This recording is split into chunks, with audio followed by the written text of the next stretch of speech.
So the Kangen water have very high amount of what they call active hydrogen. So active hydrogen is a very powerful form of the antioxidants that help to neutralize the free radicals in our body.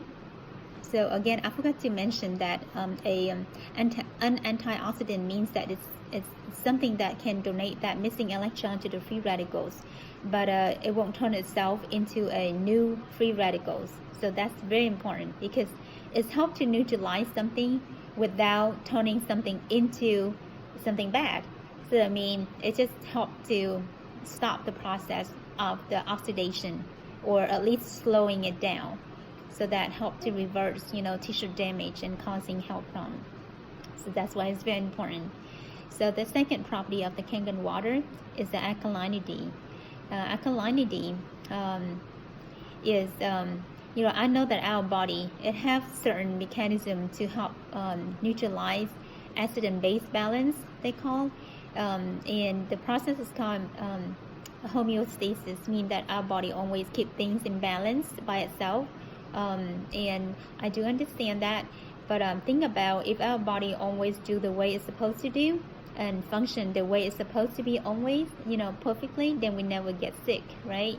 But once in a while, our body got sick, or it could be when we get older, our, organs, our body is not as strong, and it could be that the way we live, the food we eat, the drink that we drink, are giving more producing stuff that we don't need, and over time it get accumulated and causing the problem. So we have to really be careful with everything, eating, drinking the right way, exercising, how mind, physically, mentally healthy. So the two main mechanisms that our body help to balance the acid and base balance are our lungs and our kidneys. So think about when you exercise, your body needs more energy for your muscle to spend, right? So your cells produce more energy, but at the same time it produces more byproducts, which is more acid waste. And when you can see that when you run, you would start breathing faster and deeper. That is the mechanism your body trying to get rid of carbon dioxide and to breathe in more oxygen. And that process help to keep the balance of acid and base balance. So that's one way. The second way is your kidneys. Your kidneys has the part that it can cause either way of reabsorptions or eliminations.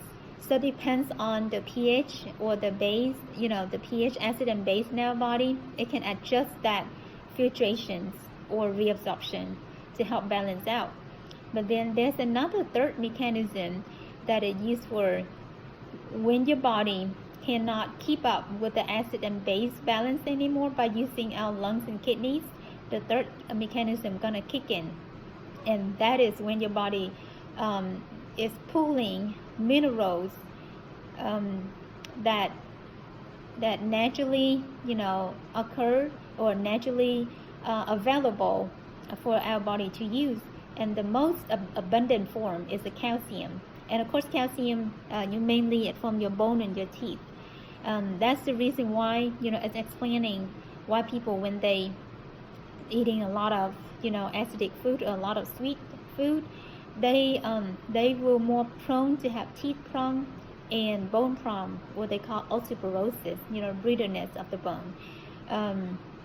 And also, if the calcium get pulled out from the bone and the teeth, sometimes it might get deposited into a wrong part, and it can cause like a kidney stone, or it could cause like bone spurs.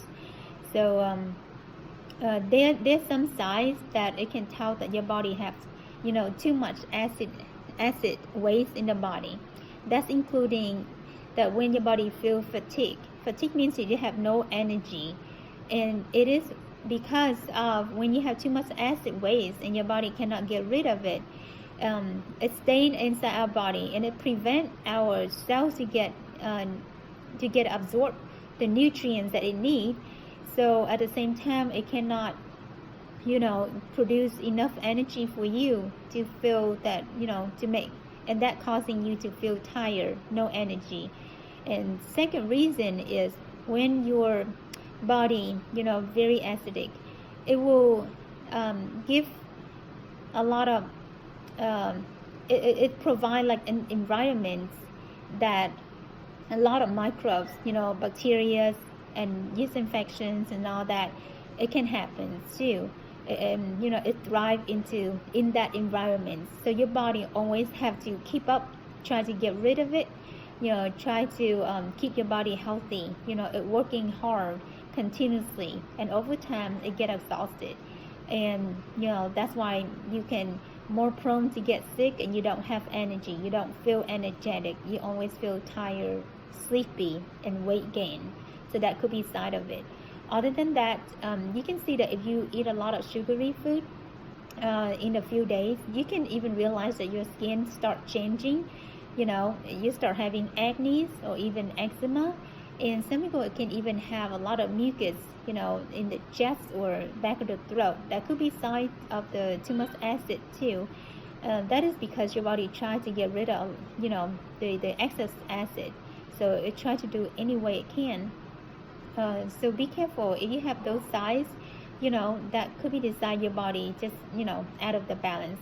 That you have to try to change the way that you eat, to change the way that you, or whatever that you drink, or exercising. So let's go to the last part. Well, I forgot to mention that most of the food that we eat today diet, 70 to 80% food we eat are very acidic. That could be from dairy to milk, meat, egg, cheese, butter, and the highest part that will be things that, sugary things like ice cream, cakes, cookies, candies, carbonated drink. So those are it's like daily diet for many people, and they didn't realize that those give your body a lot of excess acid, and over time that causing health problems. So that's why we need to eat more food that have higher minerals that help to neutralize the excess acid. Like eat more. If you go to doctor going to recommend you that cut down those sugary food, and cut down meat, cut down butter, oils and stuff like that, but eat more fruit, vegetable, eat more drink more good food.